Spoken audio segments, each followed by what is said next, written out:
इस देश के अंदर आज दो विचारधाराओं के बीच में संघर्ष है।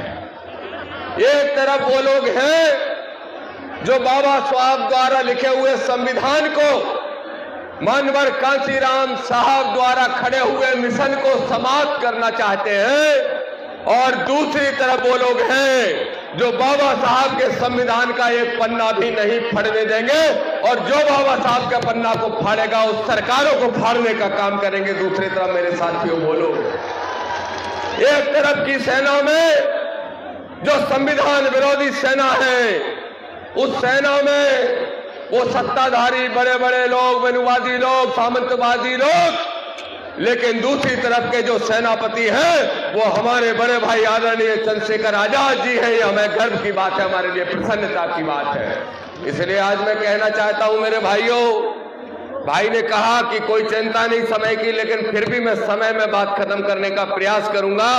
और मैं कहता हूं मेरे साथियों, नौजवानों, आदरणीय रविंद्र भाटी जी ने कहा कि दामोदर जी भगवान श्री कृष्ण के वंशज भी हैं। मैं रविंद्र भाटी जी ऐसे निवेदन करना चाहता हूं कि दामोदर यादव की अगर कोई पहचान है तो एक किसान बेटा के रूप में है, और दामोदर यादव की कोई पहचान है तो बहुजनों के लिए संघर्ष करने वाले एक नौजवान के रूप में है। और उसी पहचान को जारी रखते हुए मैं आज एक ऐतिहासिक बात घोषणा करना चाहता हूं, और ये घोषणा बहुत महत्वपूर्ण है मेरे मीडिया के साथियों, बहुत महत्वपूर्ण घोषणा है। दामोदर का जब नाम आता है तो दामोदर के नाम के साथ यादव जोड़ा जाता है।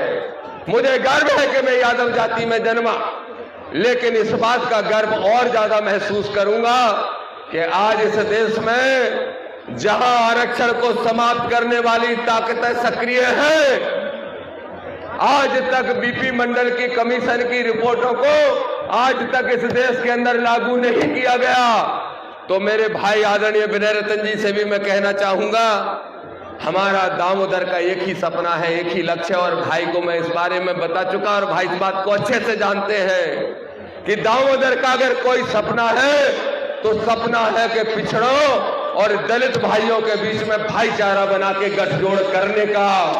और ये गठजोड़ कब होगा?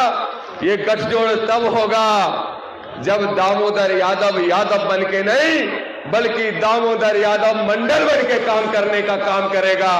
इसलिए आज भाई के सामने बोल रहा हूं, हमारे नेता, राष्ट्रीय नेताजी के सामने बोल रहा हूं कि दामोदर यादव के नाम के साथ आज से दामोदर मंडल लिखा जाए। मैं ये आप सबसे प्रार्थना करना चाहता हूं। बोलो सहमत हो? पीछे तक बताओ सहमत हो, ताली बजा के बताओ कितने सहमत हो। तो आज से जो दामोदर का लक्ष्य होगा जीवन का, वो लक्ष्य होगा कि मंडल की कमीशन की जो रिपोर्टें हैं वो लागू हो, और प्रमोशन में रिजर्वेशन लागू हो, और हमारे जो बहुजन भाई हैं उनकी आंखों में अगर एक आंसू भी निकला तो उन आंसू का जवाब भी ईंट का जवाब पत्थर से देने का काम हम सब साथी मिलकर करेंगे। बोलो सहमत हो के नहीं? देखो मेरे भाइयों, लोग कह रहे थे